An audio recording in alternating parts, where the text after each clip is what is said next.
It's complete. Thank you. Hare Krishna.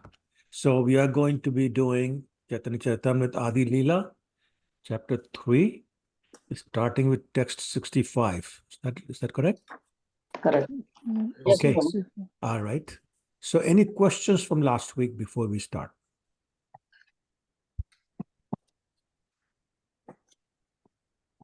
No? All right. Then let us get started. Text 65, again, chapter 3, Adi Lila, text 65.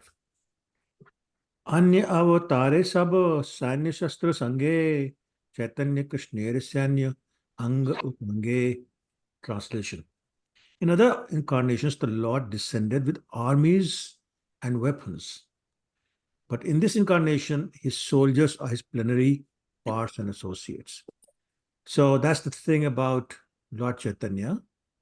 He didn't have an army, not army with weapons and all that, nor did he have any individual weapons. There's only one instance in the whole entire Chaitanya Lila where he uses his Sudarshan Chakra. Well, not uses it, at least threatens to use it. And what Lila was that? To teach lesson to Jagai and Madhai, Prabhuji. Correct, Prabhuji. Yes, correct. So that's the only time. And then Lord Chaitanya stopped him, saying, not in this incarnation. You don't do that. Your weapons this time are your yes. Anga. Sorry? His plenary parts and associates. Right. So his Anga, the plenary parts, but that's Lord Nityanand, Lord Advait. And Upanga, that's the Anga, which is basically Shiva's Acharya, Shiva's Thakur, I should say, and Gadadhar Pandit. And then, of course, other associates, many, many associates and servants who were assisting Lord Chaitanya in accomplishing his mission. The mission was to spread Krishna consciousness and have everyone chant the holy name of the Lord. Okay? Text 66. Sadopasya Shriman Dhrita Kaya Pranayitam Vahadbhir Girvaner Girish Parameshthi Prabhati Swabhaktebhya Shuddham Nij Bhajan Mudram Upadishan Sachaitanya Kimme Punar Apidrashor Yasyati Padam. Translation. Lord Sri Chaitanya Mahaprabhu is always the most worshipable deity of the demigods, including Lord Shiva and Lord Brahma, who came in the garb of ordinary men, bearing love for him, instructs his own pure devotional service to his own devotees. Will he again be the object of my vision? So this is the Prarthana of Shri Rupa Goswami. He wrote the book called Prarthana Shri Chaitanya Ashtak, and this is verse number 1. Sorry, it's the Prarthana in the book called Stavmala, written by Rupa Goswami. So here, some very interesting points are being made. He's the most worshipable deity of the demigods, including Lord Shiva and Lord Brahma. And they both appeared to assist him in his pastimes. So who did Lord Shiva appear as? Lord Shiva. Okay. Mastak. Huh? Mastak. Give me a hint. Shivji. Sadashiva, actually. Sadashiv. Yeah. And who did he appear as? Advaita Acharya. Yes, Advaita Acharya, correct. So he's the combination of Mahavishnu and Lord Sadashiv. And Lord Brahma also appeared. How did he appear? In Chaitanya Lila.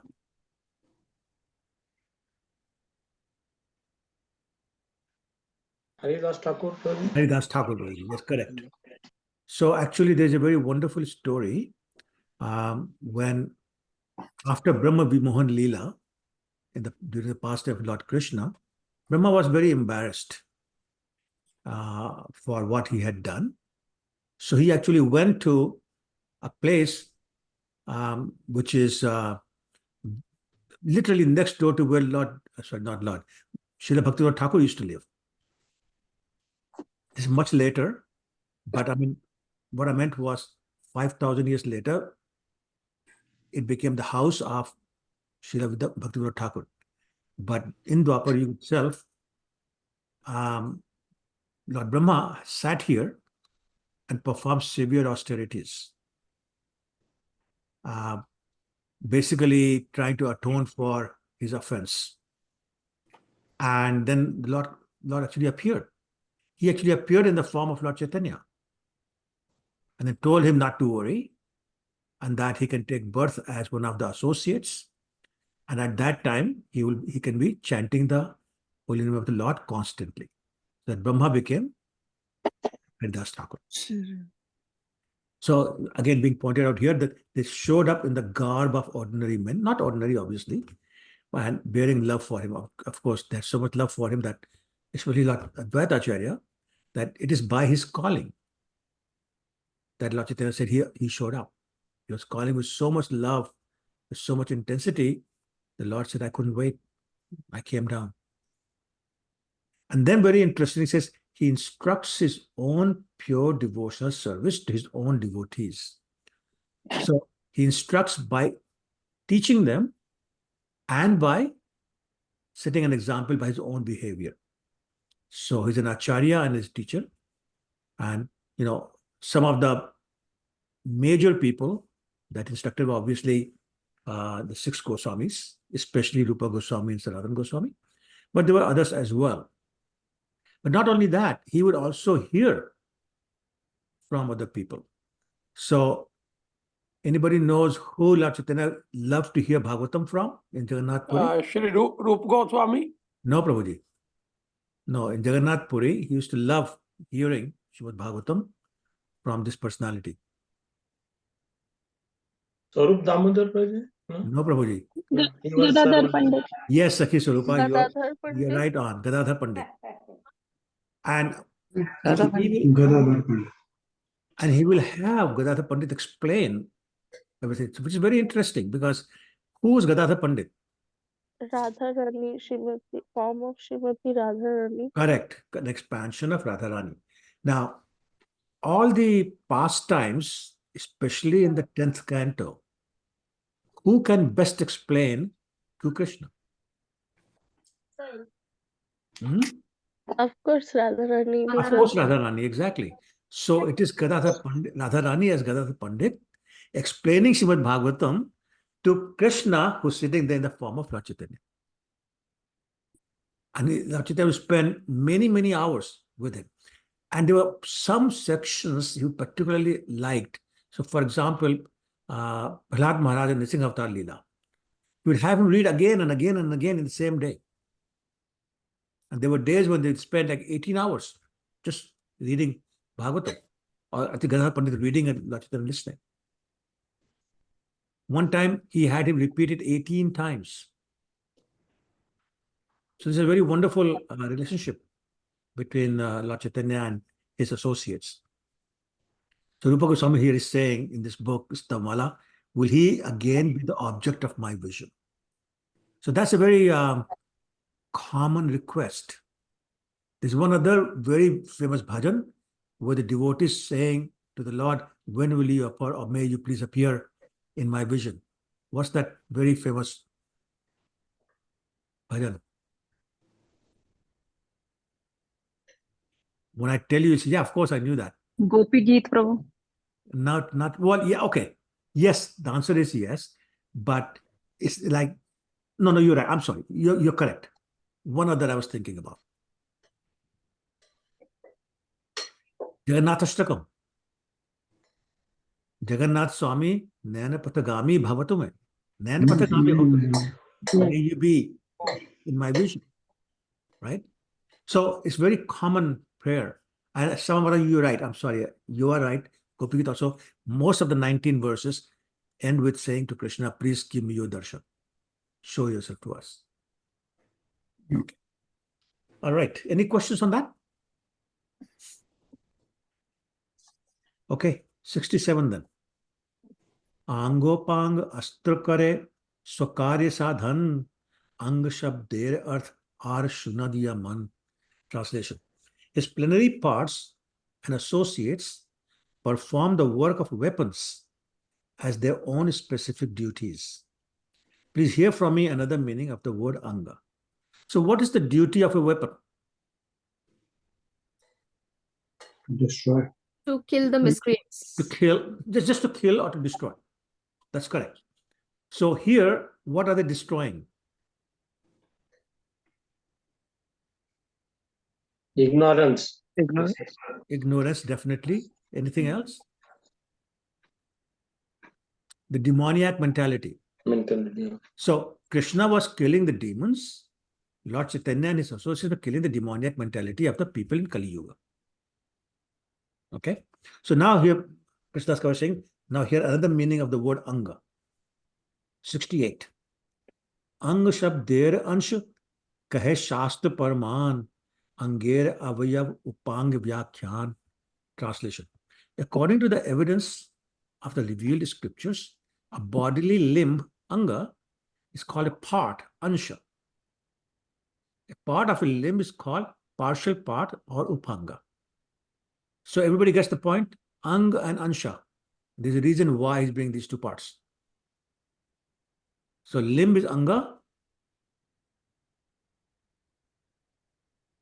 Okay, and it's also a part, which is Ansha.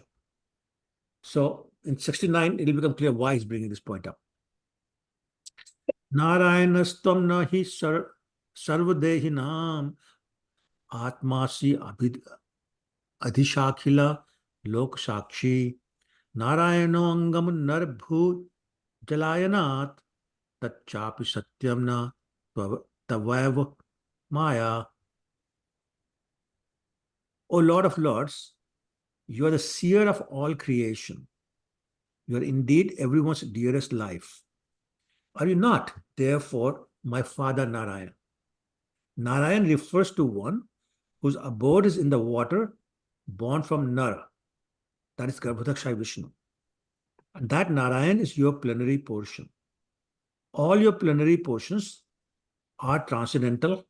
They are absolute and are not creations of Maya. So let's spend some time on this one here. This is Lord Brahma praying to Lord Krishna after basically he had been caught. So the Lila is pretty well over. Brahma has now seen that all those calves, all those boys that he thought he had stolen are present, but they're all actually Narayan Murtis, 400 Narayan Murtis. And they're all being worshipped by the demigods. This is what Brahma saw. And that's when his eyes opened and said, wait a minute, I screwed up here. And then now he's offering prayers to Lord Krishna. Now there he's trying to tell Krishna that you are Narayan.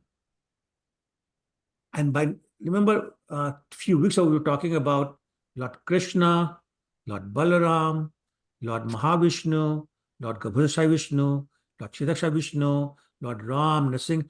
All these are supreme personalities of Godhead and therefore non-different. You remember that?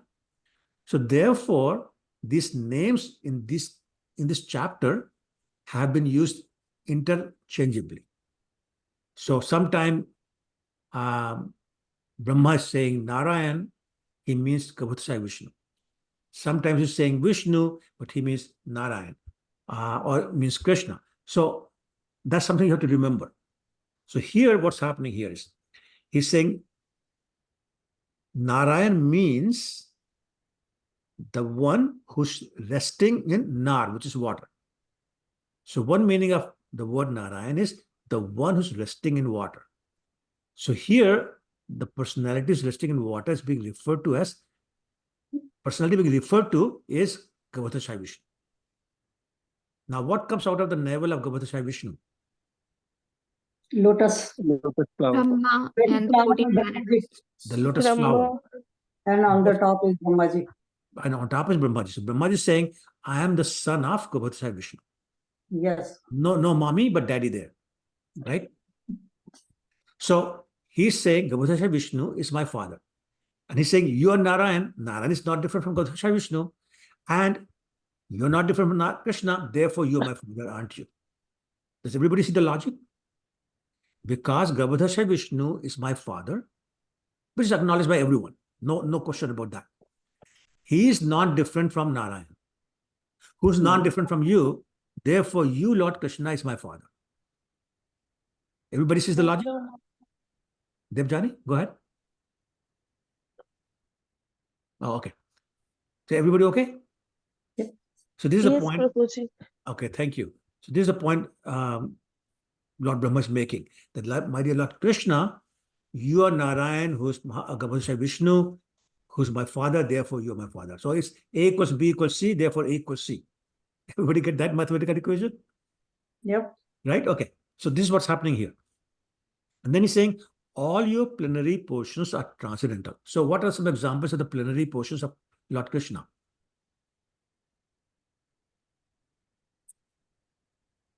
Examples of plenary portions of Lord Krishna. The Narayans only, all the Other Vishnu, than all the Narayan. Vishnu. Ram. Yeah, all of them. Exactly. Yep. And the point is they are all transcendental.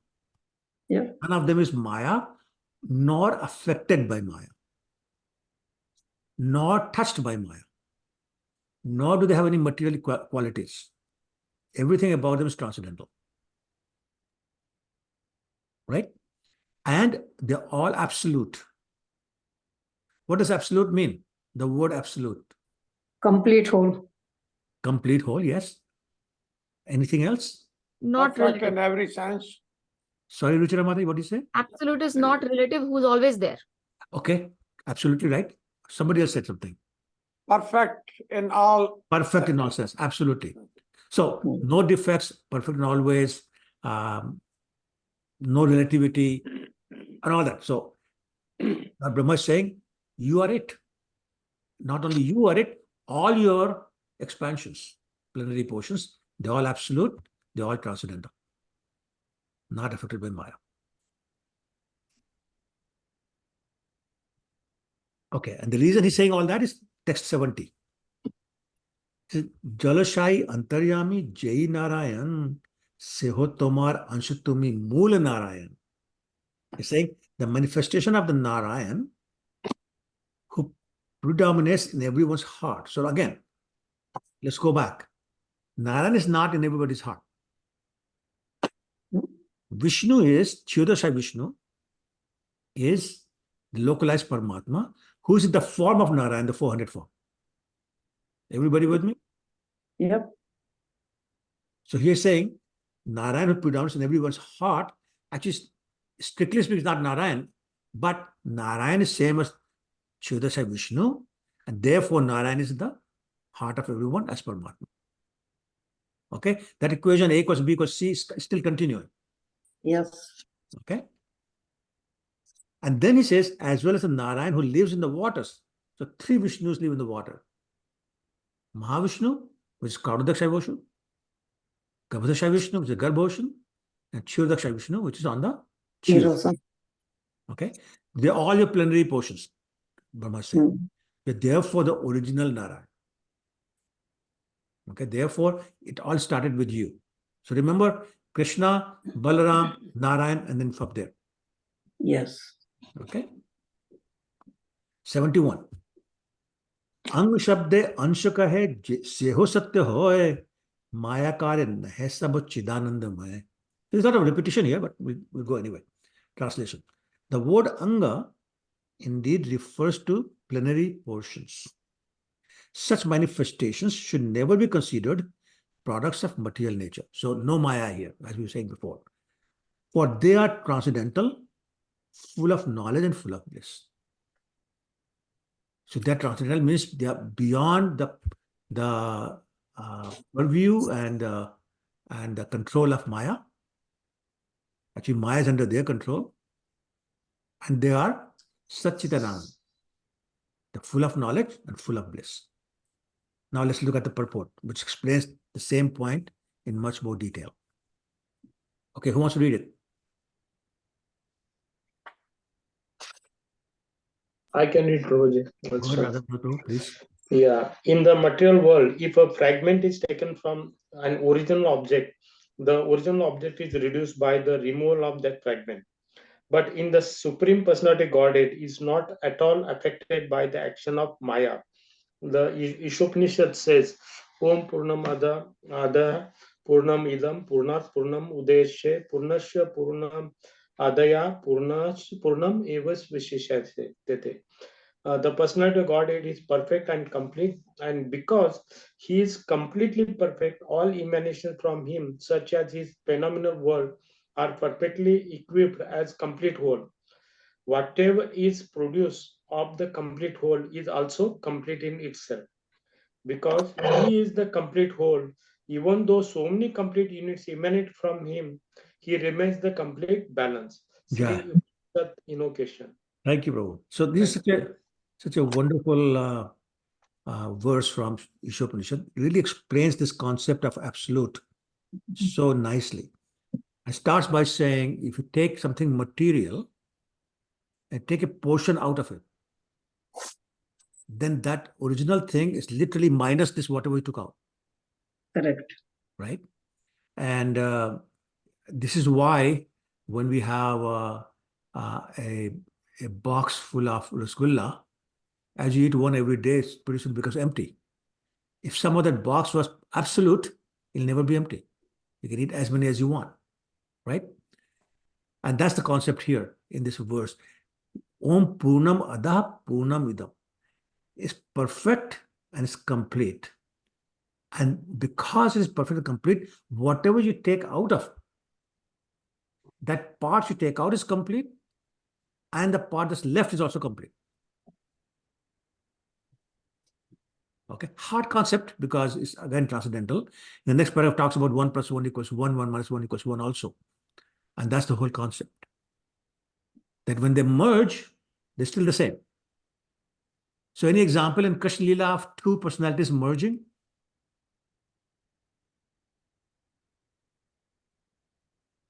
Think Krishna Janam. Mathura Krishna and the Shyamasundar Krishna. Sorry. Yes, so Mathura Krishna, which is Vasudeva Krishna, and Shyamasundar Krishna merging in one. When Vasudeva brought Lord Krishna from the prison of Mathura to Gokula, where Krishna had already appeared, but the two personalities merged. There are other examples also. So, for example, there was a royal couple, Dhara and Drona. Drona was the king, Dhara was the wife. They performed severe austerities. And when the Lord appeared, they said, we want you to as our child. So Dhara and Drona merged in the body of the two eternal servants, who are also eternal parents. Who are the eternal parents of Krishna? Nand Maharaj and Correct. Yashoda. So Drona merged in Nanda Maharaj, and Dhara merged in Yashoda Maiya. Or is it the one they ate the dry leaves for 10,000 years or something, and then they do penance and they get Krishna as their son? Could be. The point is they did severe penances, and therefore they appear there. Now, is there any other eternal parents of Krishna?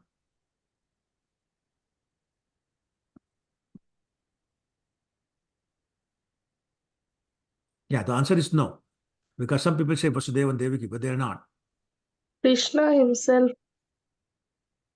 Sorry, Devjani?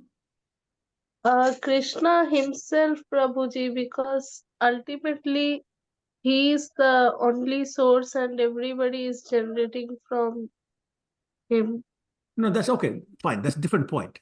The point is that in the Lila, even in the Golok Vrindavan, Nanda and Yashoda are there. Yes, Krishna's not born, that's true. But they're playing the role of parents. Okay? All right. So let's move to the next paragraph. Who wants to read the next paragraph? I can read, Prabhuji. Go ahead, please. In the realm of the absolute, 1 plus 1 equals 1 and 1 minus 1 equals 1.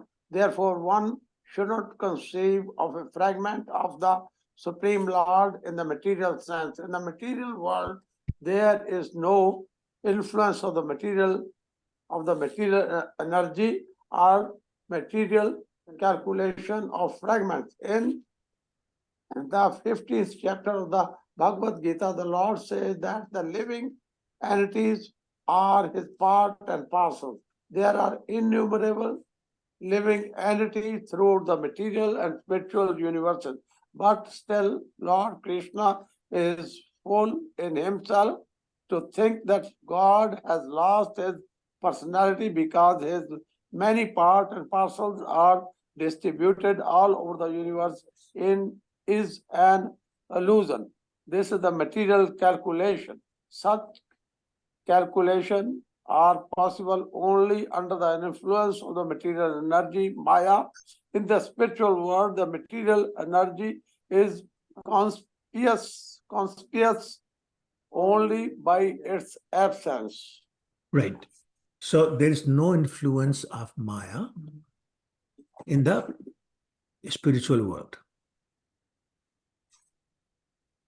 And similarly, time, the material time has no influence in the spiritual world.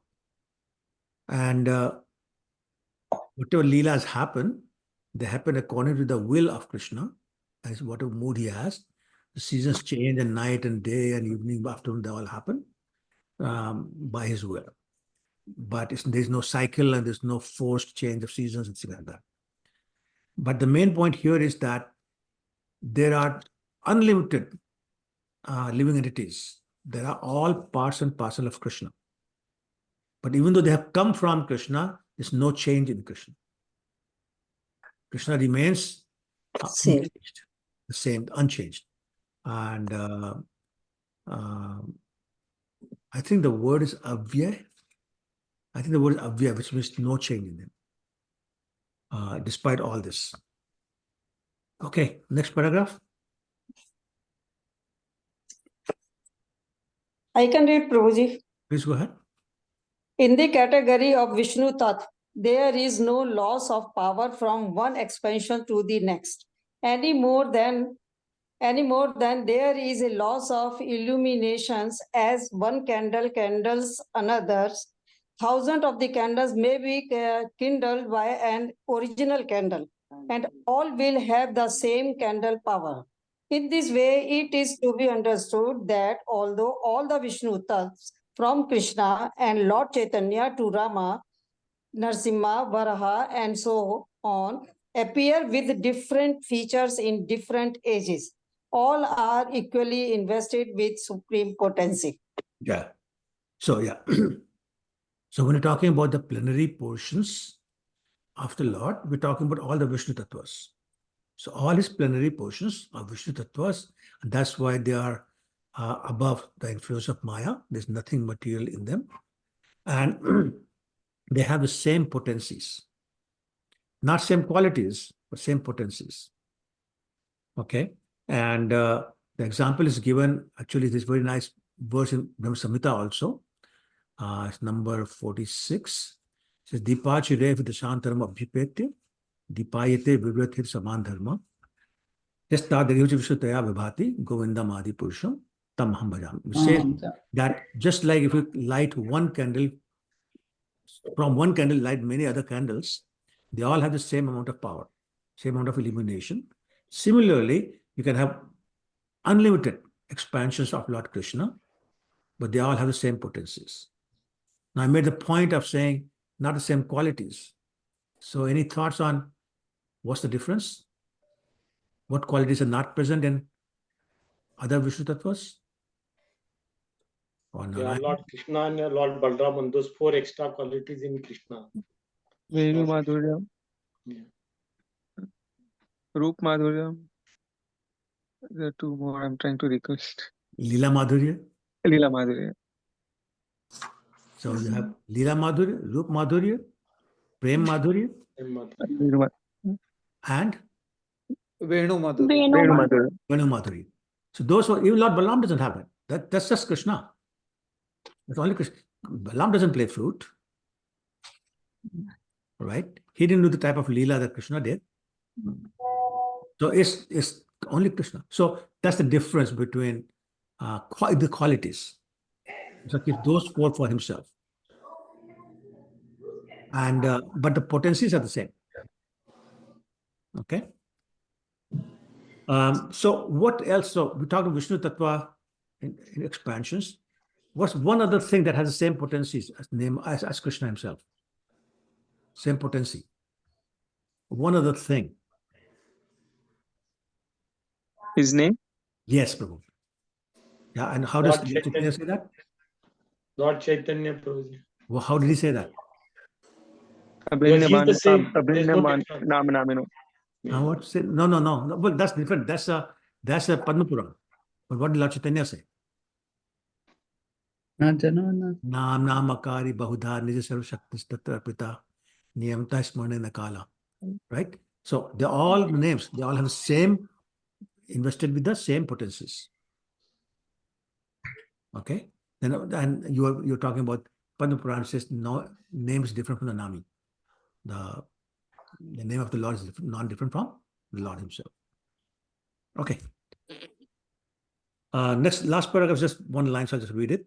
Demigods such as Lord Brahma and Lord Shiva come in contact with the material energy, and their power and potency are therefore of different gradations. All the incarnations of Vishnu, however, are equal in potency, for the influence of Maya cannot even approach them. So let's talk about that. So, how is Lord Brahma coming in contact with material energy, and then what's happening? How is Lord Shiva coming in contact with material energy, and what's happening? Any ideas? Okay, then let's take. I'm sorry. Go ahead, Rajan. Just one example of Brahma Mohan Lila is what happens when he comes in, but how he comes, that I don't know, bro. Okay, so who's Brahma? Who's Brahma? Elevated jiva, highly elevated jiva. Elevated Jiva, exactly. So Brahma is living entity. It's not Vishnu Tattva at all. It is Jiva Tattva. Yeah. And the way it works is that if a human being in 100 human births does not commit any sinful activities, in 100 human births, then he becomes eligible to be put on a short list for Brahmas. Doesn't necessarily become Brahma, but he becomes eligible to be put on the short list. Oh. And then one of them gets selected to be Brahma by the Lord. Now, that's called Jiva Koti Brahma. Now, let me tell you how difficult that is. There are times when there's nobody on that list. And then Krishna says, well, the time for creation is here. Nobody is qualified. Therefore, I will become Brahma. Oh. And then that becomes a Ishwar Koti Brahma. So Ishwar Krishna has become Brahma. Okay? That proves it's a really short list. That's right. Yeah, that's right. So my point is Brahma is living entity. Okay, everybody clear on that? Okay. Yes, so who's Shiva? Lord Shiva. Is Shiv Tattva. Okay, what is Shiva Tattva? That's my question. Marginal potency, Prabhuji. No, Prabhu, that's you and me. Mishrit is Mishrit. Sorry? Supriya is there. Okay. Satyabhama, go ahead. Prabhuji, Shiva, like Sadashiva is the glance of Lord Vishnu. Right. When he's creating the universe, when he's actually glancing on the material matter to activate it. Correct. Before the start of the universe. So that glance, everything that is related to Vishnu and Krishna is like eternal. So that glance is actually Sadashiva. Correct. How does Shiva come in? So Sadashiva has many subsequent forms like Rudras and other things. And so Shiva is created as a personality who's responsible for the destruction. Correct. In every universe. Correct. So what happens is that glance is Sadashiva, she said, but the point where it meets the material nature, that's when the nature changes and it becomes Shambhu. So think the verse number 45 in Brahma Samhita. He says, Kshiram jathadadi vikar vishesh yogat sanjayate nahi tata prithagast heto ya shamtam api tata samupayati karyat govindam adi purusham tamaham bhajami. So the point where it meets Maya,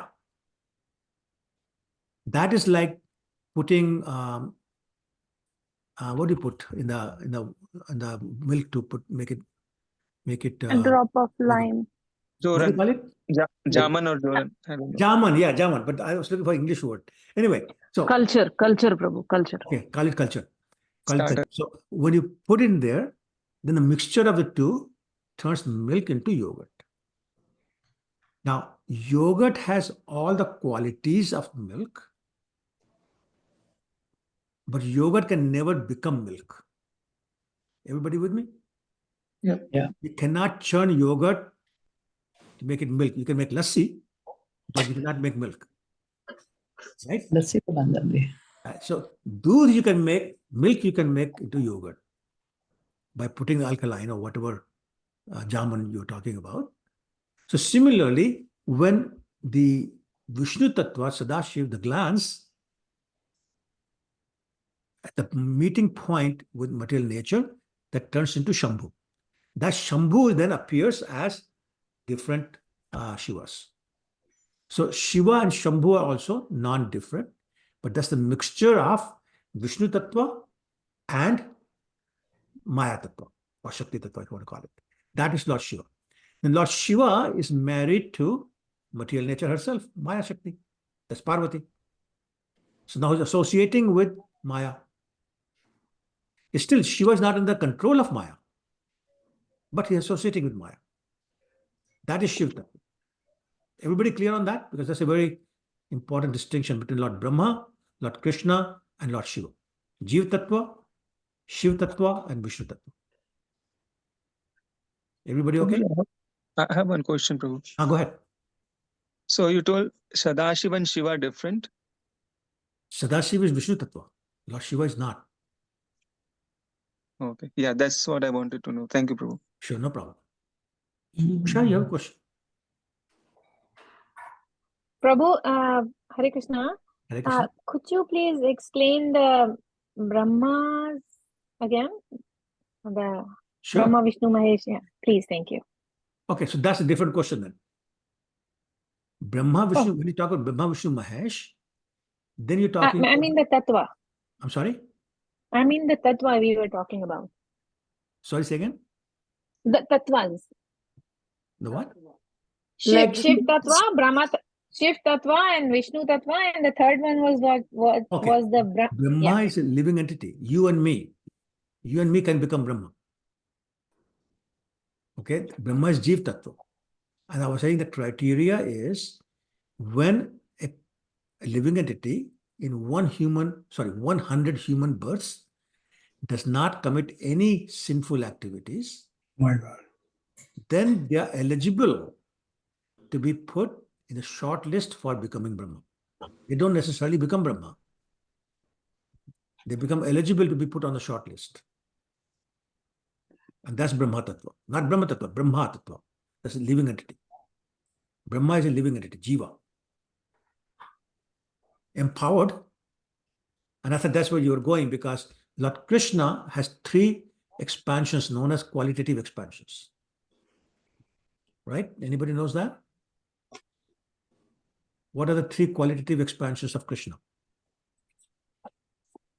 Qualitative are Lord Vishnu, Lord Brahma, and Lord Shiva. Okay, explain more, please. In what way? Like Lord Vishnu is for the maintenance, Brahma is for the creation, and Shiva is for the annihilation. Agreed. But we call him qualitative for a reason. Why do we call Like Vishnu Tattva is for goodness. Okay. In the field of goodness, you can say. Or Brahma is for the passion. Okay. And Shiva is for the what is the third one? Ignorance. Ignorance. Okay. So now question is Vishnu really in the mode of goodness? Is Vishnu really in the mode of goodness? Yeah. No. No. Pure goodness. Anybody wants to clarify that? Transcendental. Transcendence. Shuddha Sattva.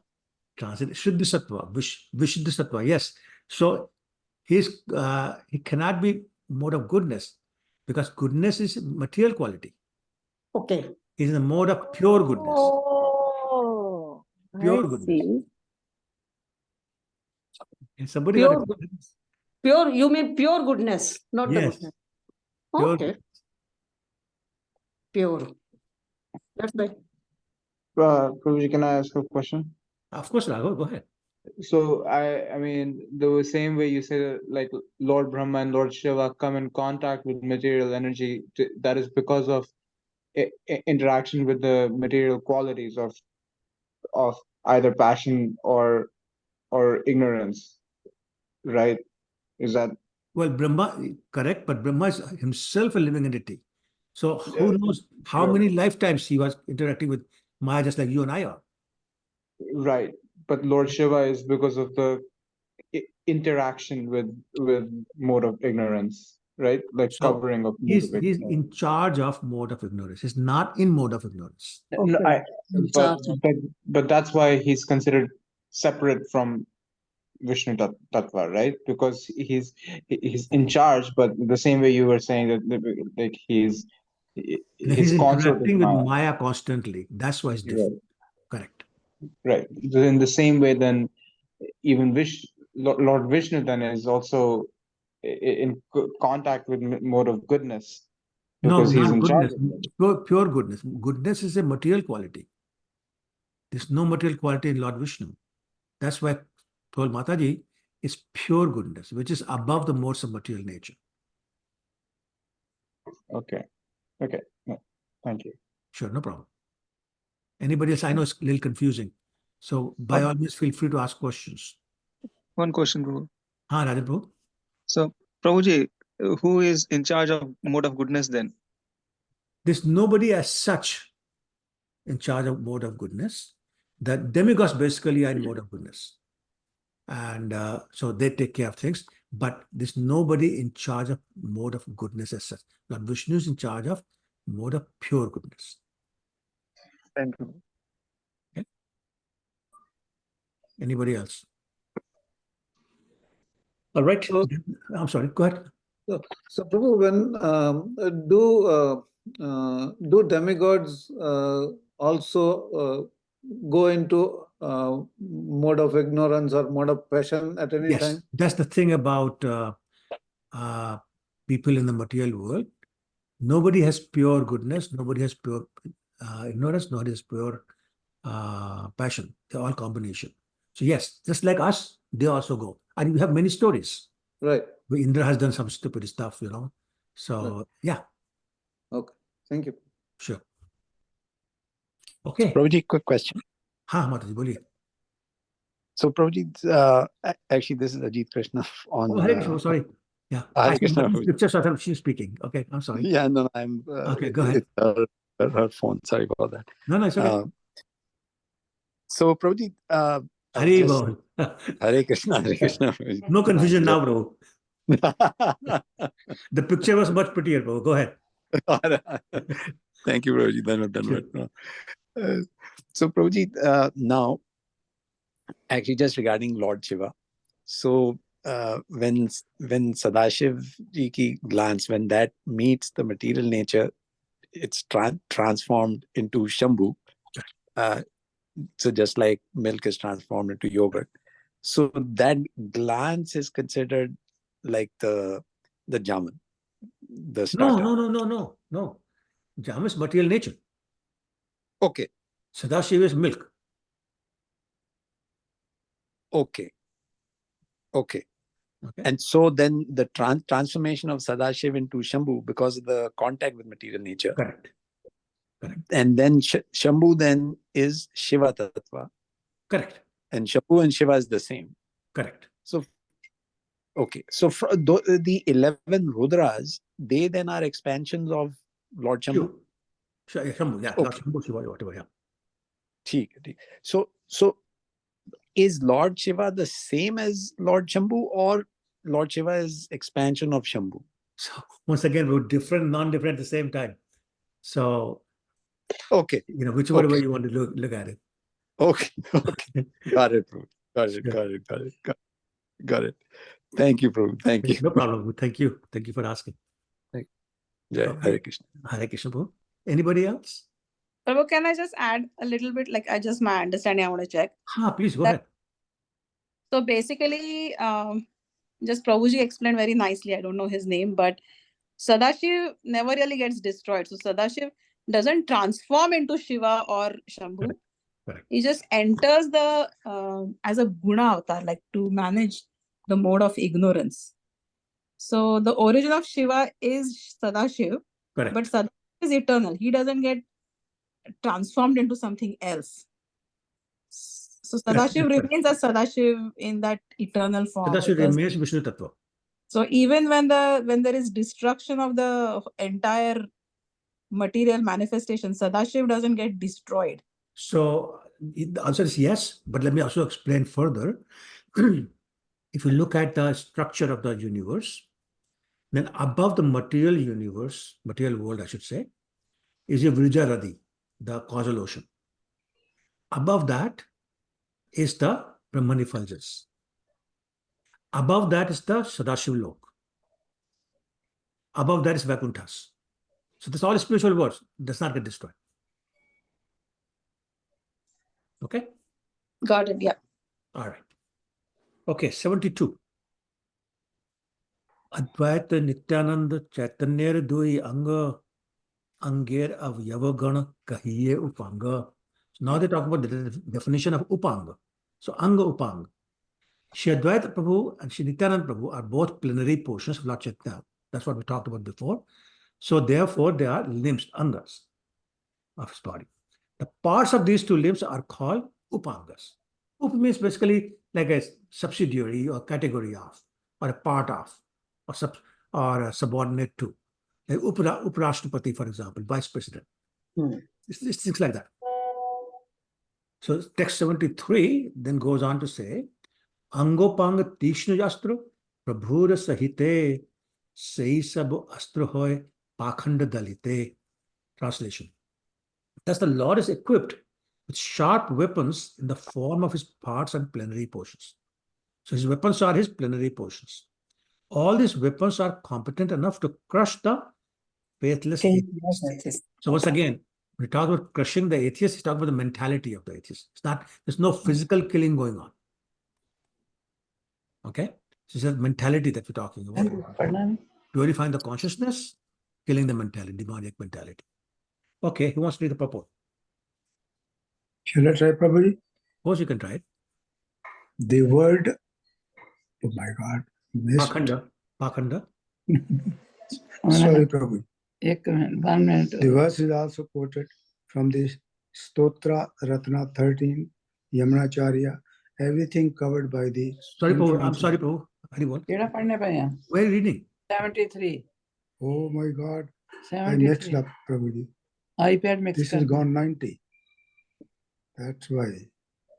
Very fast.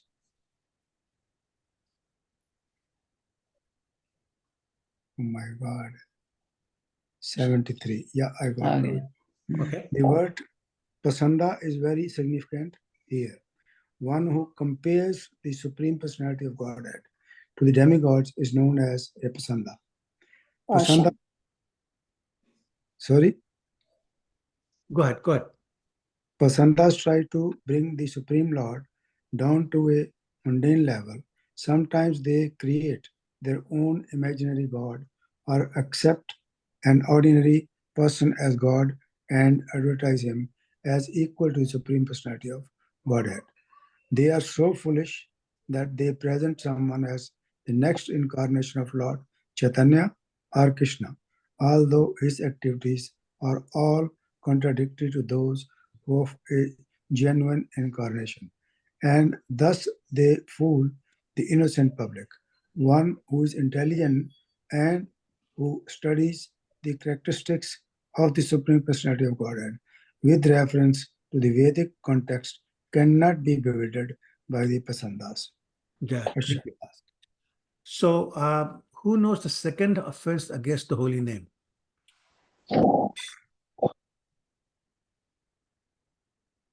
Can anybody tell me the second offense against the holy name? One equals comparison with Brahma and Lord Shiva equal comparison with the Supreme Lord and also greater than them. Correct. So anybody who's comparing demigods, even demigods like Lord Brahma and Lord Shiva, with the Supreme Personality of Godhead, that's a big offense against the holy name. And here saying that that's a pakhandi. Pakhandi can also mean atheists. So, point being made is that these pakhandis try to bring the Lord, Supreme Personality of Godhead, down to mundane level, which you just cannot do that. Anybody who's trying that is an atheist. Similarly, a lot of people make up their own God. This is God and that is God. You are God. I am God. Tree is God and stone is God, and just make it all this stuff. And there's some innocent people who actually believe it. But what is the one proof you can ask for when somebody says, I am God or somebody else is God? What's the one proof you all accept? Ask them to lift the Govardhan on the finger. Yeah, okay. But I'm saying something more authentic. Something more. Shadashwarya? I'm sorry? Shadashwarya? Well, then how do you know Shadashwarya? You can't know. So what's the one proof? Universal form? No, you can't ask for universal form. Yeah. He Sorry? cannot be absent. One person at a time, please. Devjani, go ahead. Show his Kaustubhamani and Srivatsam. Okay. Srivatsam and Kaustubham I'm Prabhu. talking about something very practical that everybody. Oh my God, okay. Do you die? Death. Huh? Death, Prabhuji. Well, you have to wait then. Somebody will say, I'll take 90 Okay. before I die. Prabhu is very simple. If it's not in the scriptures, it's not God. Like, you don't have to wait. You don't have anybody prove anything. Just show me where are you in the scripture. If it's not in the scripture, it's not God. Period. Okay? Does everybody agree? It's a very simple test. Yes, Prabhu. And which scripture have you been mentioned that you will appear? If not, you're not God. Simple as that.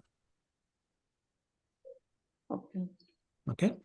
So people can try whatever they want, but the intelligent person says, show me this in the scripture. Okay. Where have you been referenced? That's a good thing. Okay? Yeah, it's very pakka. It's like, yeah. Yep. Okay, who wants to read the next paragraph? I can read, Prabhuji. You just read, Prabhu. Anybody else? Okay. Sorry. Okay. Anybody else? I can read. Go ahead, Prabhu. Pasandas are atheists, cannot understand the pastimes of the Supreme Lord or transcendental loving service to the Lord. They think that devotional service is no better than ordinary fruitive activities, karma. As the Bhagavad Gita 4.8 confirms, however, the Supreme Personality of Godhead and his devotees, saving the righteous and chastising the miscreants, Pavitranaya Sadhunam Vinashaya Kaduskranam, always curb these non-essential atheists. Miscreants always want to deny the Supreme Personality of Godhead and put stumbling blocks in the path of devotional service. The Lord sends his bona fide representatives and appears himself to curb this nonsense. Correct. Yeah. So again, another characteristic of the atheists being described here is they cannot understand the pastimes of the Lord, nor can they understand the loving service to the Lord. So they don't understand the Lord, they don't understand bhakti. The loving service to the Lord is bhakti and the Lord himself. They think devotional service is just like another karmi activity. You know, you eat, there's prasadam or non-prasadam. You dance. You sing. You know, you cook. To them, what's the difference? So what is the difference between a karmi activity and devotional service? Any thoughts? Your service to please the Lord. The- That means for yourself.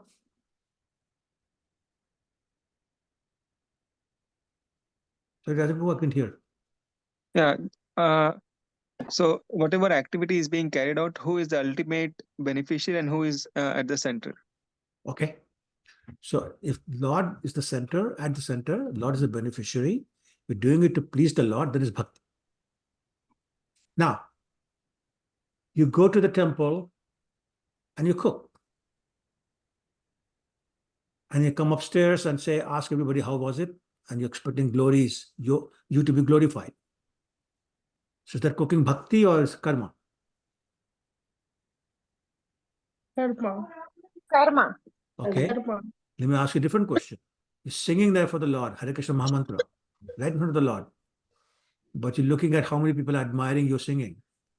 How many people are there? This one I'm karma. Is that Same karma thing. or is that bhakti? Same thing. Karma. Karma. Okay, Nishchit you're on the Prabhu. altar, you're doing arti, but you're showing yourself off to other people. And you spend a lot of time on the altar, doing whatever. Is that bhakti or is that karma? Karma. Same Karma. thing. Same karma. So a lot of us do karma, not bhakti. So let's be very conscious of that. That's my only point. Let's all be very conscious of whether we're doing bhakti or we're doing karma. Okay, a different question. When the Lord does an activity, we call it Lila. When we do the same activity, we call it karma. What's the difference? Because Lord doesn't accumulate karma or akamra or anything. He is beyond that. We are actually accumulate karmas and akarmas and karmas. Okay, but I want to talk about activity. Forget about the karma. I'm talking about activity. He does activities. In English, we call it pastime. We do activity in English, we call it time pass. What's the difference? Because it is transcendental, Prabhu. What does that mean? He's doing in the material So world. we are Nitya Baddhas. We are affecting by 4 qualities, right, Prabhu? When Lord performs, is transcendental and doesn't affect any qualities like us. Lord is transcendental. He's unlike us, right? True. So, but why Lila as opposed to karma? Activity. Just an ordinary activity. Why don't we call it activity? Why do we call it Lila? What's the difference? Because Prabhuji, whatever we do, it always attracts, like we are bound by either Maya and actions and reactions. But Lord's pastime, it is beyond that. Lord is not affected by the 3 gunas, and we are affected by 3 gunas. Okay. Yeah, that's what I said. So we're doing it Prabhu, for karma is temporary and Leela is eternal. Okay. True. Prabhuji, we're doing the activity for our own pleasure, and pastime is done to attract the devotees, You're take them back to coming God. very close to the real answer, Charitamrita. Very Yeah. close. Not quite, but you're very close. So here's the answer. Because you got to that point, so I just want to elaborate on that. We, the living entity, have 18 defects. 4 are very commonly known. The illusion, the making mistakes, and tendency to cheat, and imperfect senses. But there are others, like we become suspicious, we become doubtful, ashanka, we have bhai, which is fear, so on and so forth, 18 of those. Lord doesn't have any of those things. Second point, we do an activity to fulfill an area where we are unfulfilled. So we're trying to fulfill an area where we are unfulfilled. Let me give you an example. In the morning, as soon as we wake up, we brush our teeth. Why do we brush our teeth? To clean them. Clean ourselves. Well, not to. What do you clean them? The teeth. No, why do you? Fresh, That's to a feel what? fresh, to feel fresh. So why do you want to feel fresh? Because you're not fresh. Yes. Right? Bad mouth, bad breath. Mhm. Right? Yes. Why do you take shower? Because your body is dirty. Right? You can take any other. So something is unfulfilled and you want to fulfill it. That's why you're doing it. Correct. Is there anything in the Lord that's unfulfilled? No, he's complete. It's complete. That's what we Purnam talked Adam about. Purnam. Right? Yeah. So there's nothing that Lord is unfulfilled in. Still he's doing it. We are doing it to fulfill ourselves in one area or the other. Lord is not doing for that reason. So what's the reason for Lord doing it? Lord is like A person is very much in joy. He's doing things. He's talking, he's dancing, he's walking. He's in so much joy. He's just experiencing that. He wants to show it somehow. He's showing it in different ways. Similarly, the Lord is full of bliss. He's always in so much joy. So he's doing something to show something, not to fulfill himself. That's why it's called pastime. Ours is just time pass with time jara. Time going. Is that distinction clear? Yep. Yes, Prabhuji. Right? Yes, So this is Prabhu. why we don't say Krishna does karma. Krishna does Lila. Lord Chaitanya does Lila. Ram does Lila. We can break a bow and we get yelled at, right? Because we did karma. I mean, imagine somebody breaking Lord Shiva's bow, you get yelled at so much. But for Ram, it's Lila. For Krishna, it's Lila. Okay, everybody honest? Regain the fallen souls. The Well, Lila. that's Yeah. given. That's a Yeah. given. But it's our defects, it's our weaknesses, it's our unfulfilled nature and desire to become fulfilled. Correct. So he does it for himself or for the gopis or for You tell me. Radharani? You tell me. Does he do it for himself or for others? For others. Exactly. That is the thing. What? He does things for interacting with the pure devotees. Yes. Pleasure of the pure devotees. For the Krishna's pleasure of pleasure pure comes devotees. from the pleasure of the pure devotees, and the pleasure of the pure devotees comes from the pleasure of Krishna. That is the reciprocal relationship between pure devotee and Lord Krishna. Correct. Okay? That's why it's so beautiful. They're doing it for each other, not for themselves. Yeah, so he dances, he does all leelas, most Vrindavan leelas for Radharani and for gopis, and they are the pure devotees because There they you are go. coming from him. You got it. You got it. He's the anga hai unke apne Radharani ke. Okay. Yes, All Prabhu. right. All right. Then let's go to 74. Nityanand Gosai Sakshat Haladhar Advait Acharya Gosai Sakshat Ishwar. Now is describing who Lord Nityanand and Lord Advait Acharya are, because remember, earlier we said they are the Angas of Lord Chaitanya. So okay, find the Angas, but who are they? So 74 says, Lord Nityanand Gosai is directly Haladhar Lord Balaram. Balaram. And Advaita Acharya is the personality of God himself. That is the combination of Sadashiv and Mahavishnu. Okay. As Nautam Das Thakur says, Brajendra Nandan Jai Sachishut Halsai Balaram Hal Nitai. So Krishna became Lord Chaitanya in this Leela, and Lord Balaram became Lord Nityananda. And then Mahavishnu and Sadashiv combined to become Advaita Acharya. Okay.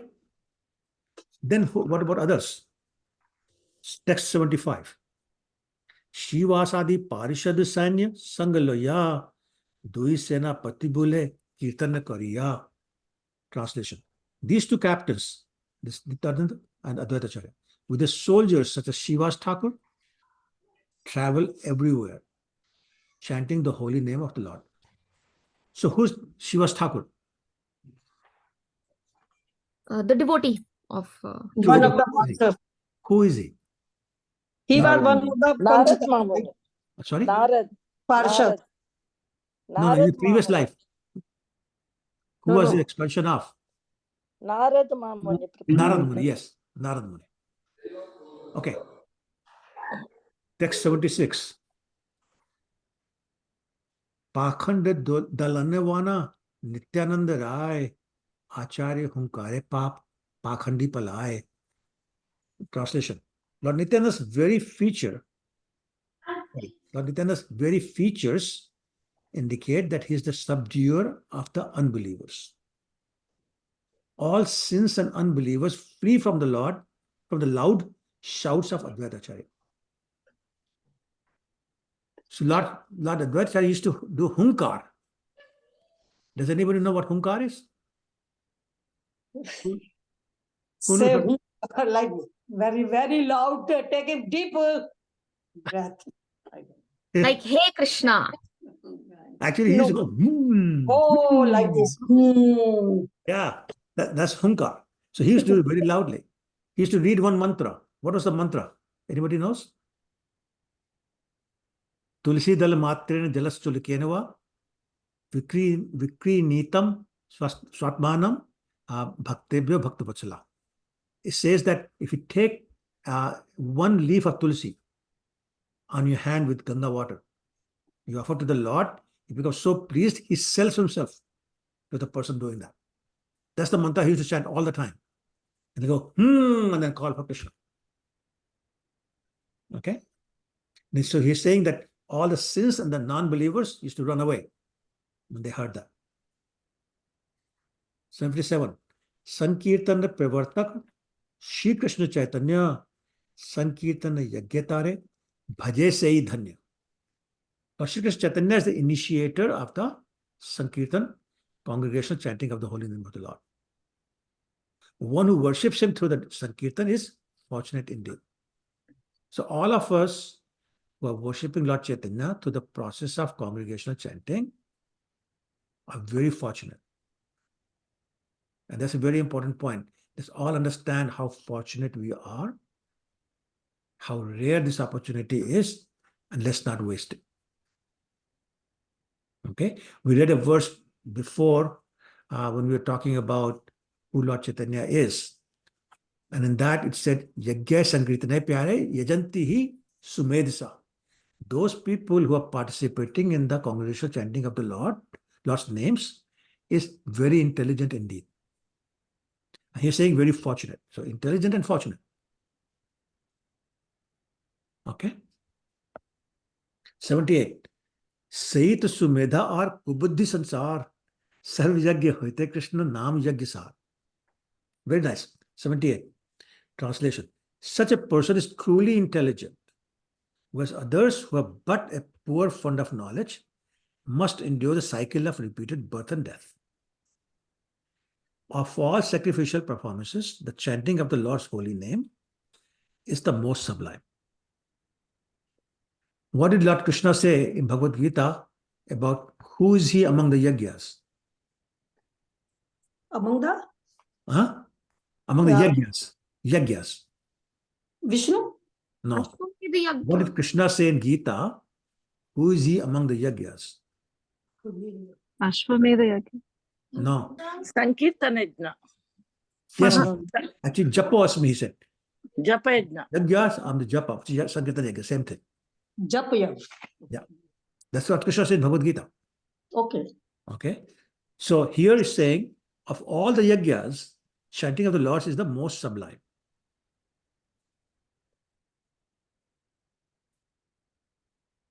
Okay. And then it says, those persons who are very intelligent, they do the kirtan.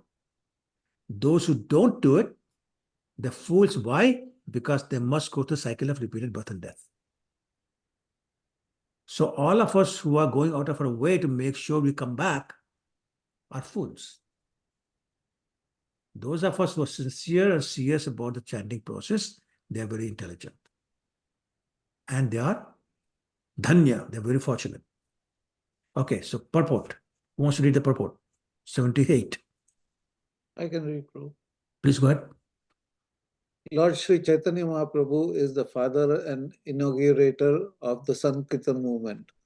One who worships him by sacrificing his life, money, intelligence, and words for the Sankirtan movement is recognized by the Lord and endowed with his blessings. All others may be said to be foolish, for of all sacrifices in which a man may apply his energy, a sacrifice made for the Sankirtan movement is the most glorious. Right. Why is it most glorious? Because it takes you away from cycle of birth and death, but even above that, it takes you to Radha and Krishna. So it's very interesting. If you serve Lord Ram perfectly and you're pure devotee, where do you go? Saket Dham. Saket Dham, which is the Dham of the Lord Ram. If you worship Lord Nrsimhadev and you're pure devotee, you get perfection, where do you go? His To his planet. abode. Yeah, his abode. His Vaikuntha planet of Lord Nrsimhadev. Yes. If you serve Lord Krishna and you're pure devotee and you achieve the perfection, where do you go? Goloka Vrindavan. Goloka Vrindavan. You're pure devotee of Lord Chaitanya. You do Sankirtan. You achieve perfection. Where do you go? Golok Vrindavan again. Yes, that's the point. That's the point. That's the only case where you worship one, but you go somewhere else. Again, they're not different, but apparently the looks and all that, in past times and all that, they're different. Okay, so that's the thing that always remember that. By worshipping Lord Chaitanya, you go to Radha Krishna. Okay, 79. Koti Ashwamedh ek Krishna Nam Sam Jai kahe se pakhandi dande tare yam. So this is another definition of pakhandi. Translation. One who says that 10 million Ashwamedh sacrifices are equal to the chanting of the holy name of the Lord Krishna is undoubtedly an atheist. Is sure to be punished by Yamaraj. Okay, purport will explain this point. It is a very important point here. Who wants to read the purport? I can do it, Prabhu. Go ahead.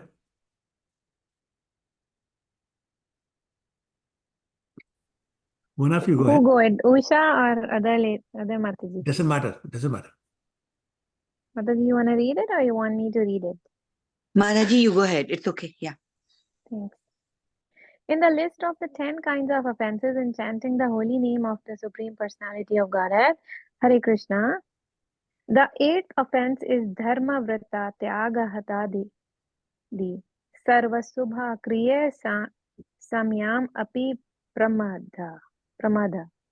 One should never consider the chanting of the holy name of Godhead equal to pious activities like giving charity to Brahmanas or saintly persons, opening charitable educational institutes, distributing free food, and so on. The result of pious activities do not equal the results of chanting the holy name of Krishna.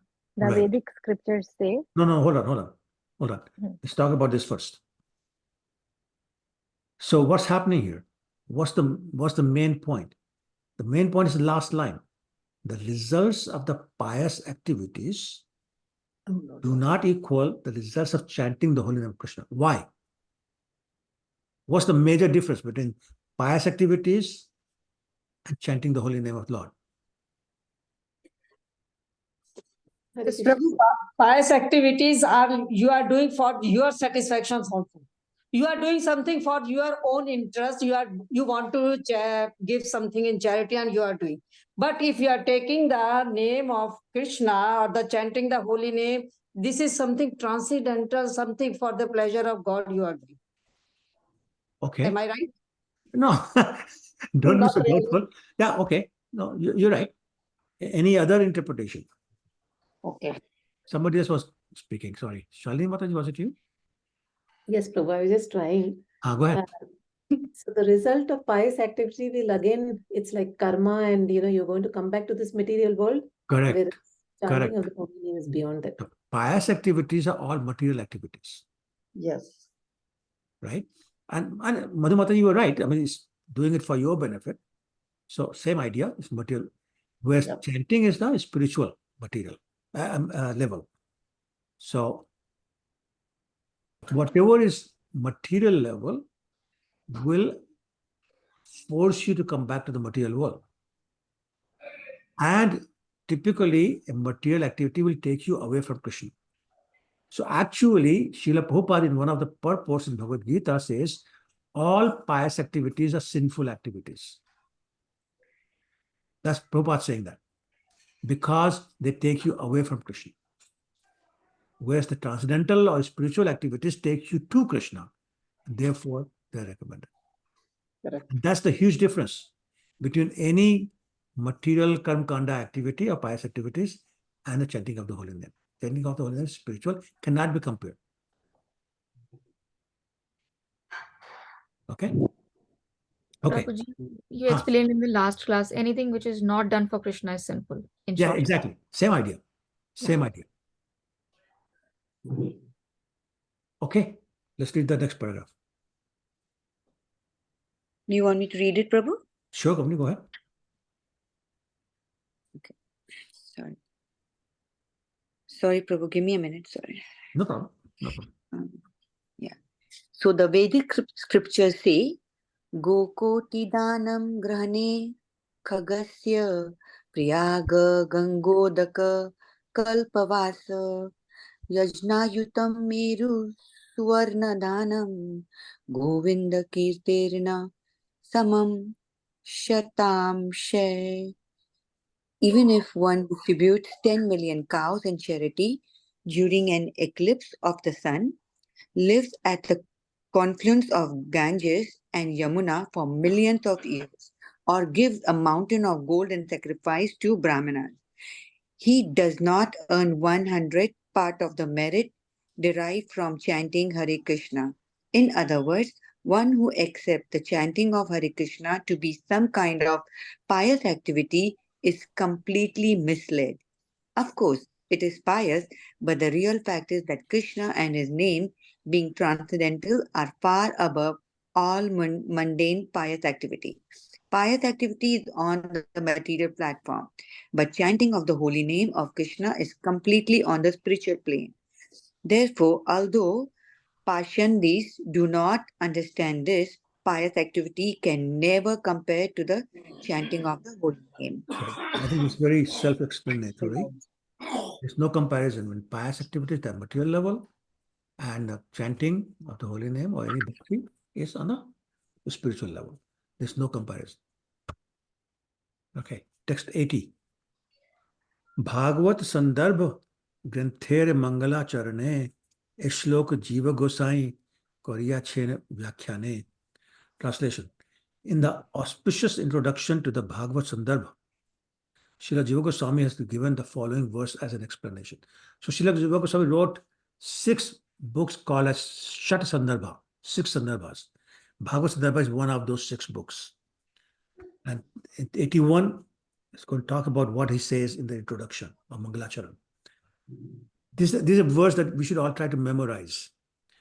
Anta Krishnam Bahirgora Trashitangadi Vaibhavam Kalo Sankrit Nadyasma Krishna Chaitanyam Ashrita. Translation.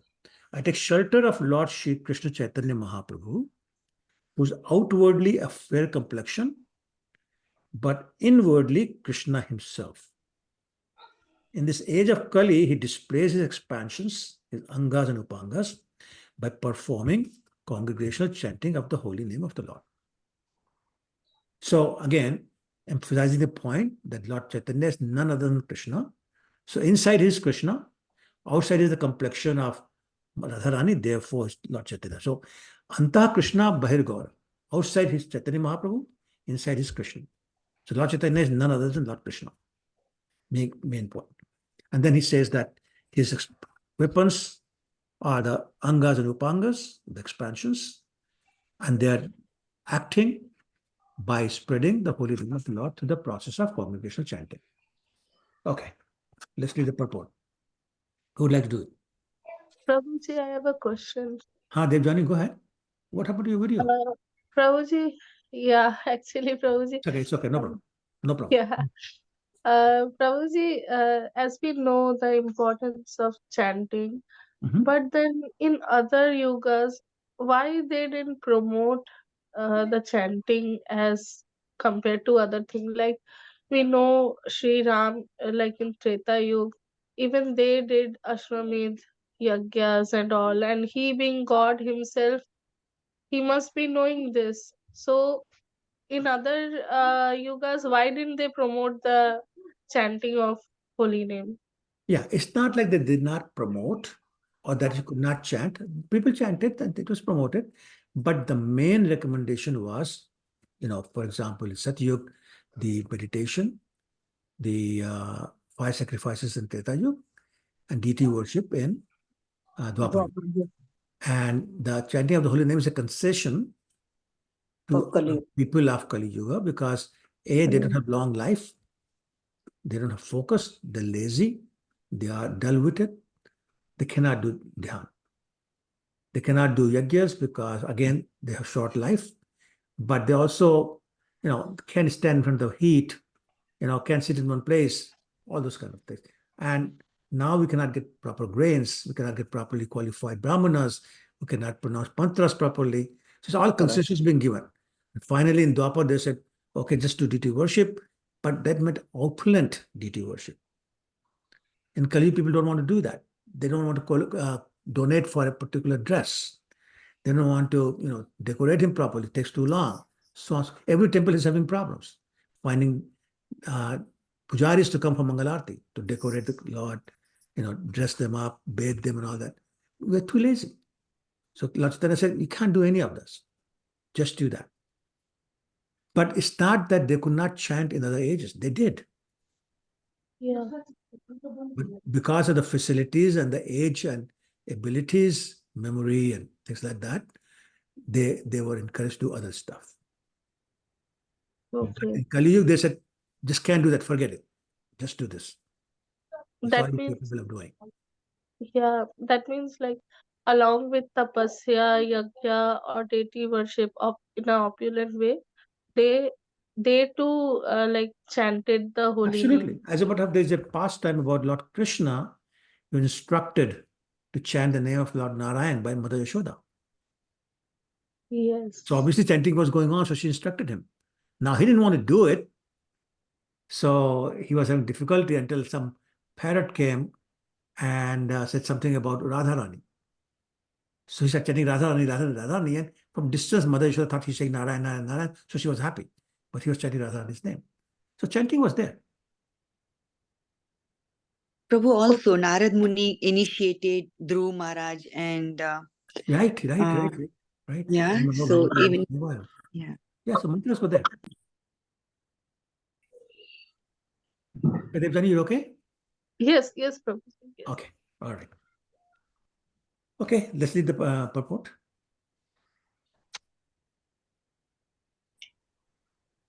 Can I read it, Prabhu? Radhipu, go ahead.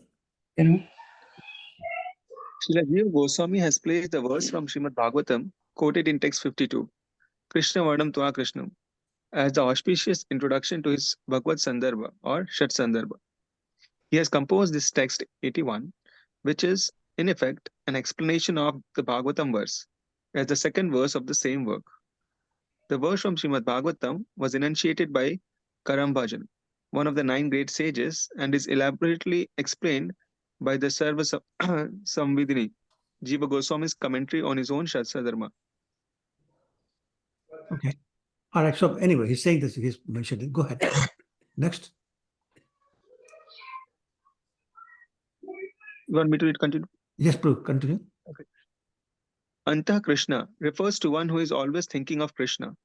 This attitude is predominant feature of Srimati Radharani. Even though many devotees always think of Krishna, none can surpass the gopis, among whom Radharani is the leader in thinking of Krishna. Radharani's Krishna consciousness surpasses that of all other devotees. Lord Chaitanya accepted the position of Srimati Radharani to understand Krishna. Therefore, he was always thinking of Krishna in the same way as Radharani. By thinking of Lord Krishna, he was always overlapped Krishna. Continue. Finish the paragraph.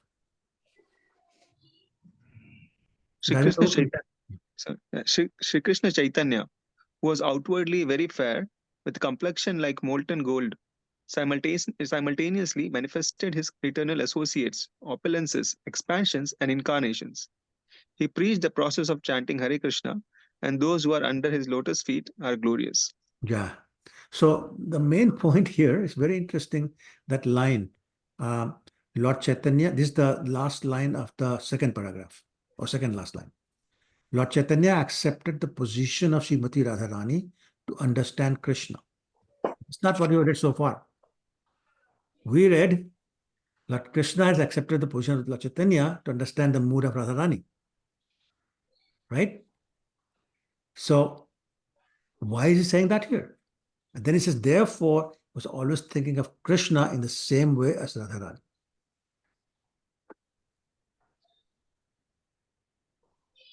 Okay, so by thinking of Lord Krishna, you always overlap Krishna. So basically, again, It's Krishna who's taken the mood of Radharani. Now it's no longer Krishna. What's Radharani doing? Always thinking of Krishna.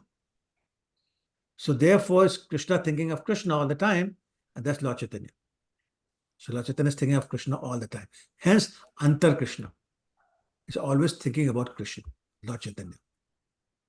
Although it's Krishna, but all thinking about Krishna, he's in the mood of Radharani, and that's why it's Antar Krishna. Is that clear or is that confusing? Yes, Very clear, Prabhuji. Antar Krishna. So, Antar so Krishna. it's, so it's Krishna thinking like Radharani about Krishna. Correct. Exactly right. Exactly right. Okay. It's 9:30, so I'm going to stop. Any questions or comments before we close?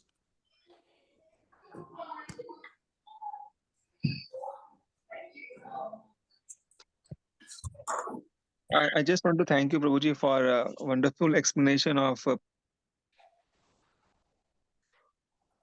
all the verses. Sorry, Prabhuji. Brother Prabhu, you went on mute for some reason. yeah, I just wanted to thank you for explanation of position of Sadashiva and Shiva. That that is a good knowledge. I didn't have it so far. Thank you, Prabhu. Good. Okay, I'm happy. Thank you, Prabhu. Anybody else?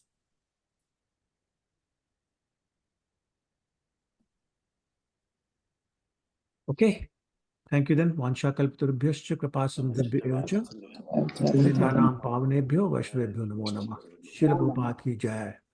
Krishnadas Kaviraj ki jai. Hare Krishna, Prabhu. Thank you, Prabhu. Thank you. Thank you. Krishna. Thank you. Thank you so much. Thank you so much, Prabhuji. Hare Hare Krishna. Krishna. Hare Krishna. Thank you, Prabhu. Hare Krishna. Hare Krishna. Hare Krishna. Jai Shri. Thank you, Thank you, Prabhu. Prabhu. Krishna. Thank you, Gautam Prabhu. Hare Krishna. Thank you, Prabhu. Hare Krishna. Thank you, Prabhu. Hare Hare Thank Krishna, you, Usha. Prabhu. Hare Thank Krishna. you. Aditi. Hare Krishna, Hare Prabhu. Krishna. Thank Hare you. Krishna, Prabhu. Thank you so much. Hare Krishna. Thank you, Prabhu. Thank you. Pushpa Mataji. Hare Krishna. Thank you.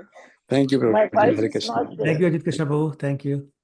My voice is not Oh, there. your voice is not good? Thank you, That's Prabhuji. why. Jai. Thank you, Ajit Krishna Prabhu. Hare Hare Krishna. Krishna. Hare Krishna. Take care, Mataji. Thank you, Take care Prabhuji. of throat. Thank you, Ajit Krishna Prabhu. Hare Thank Bol. you,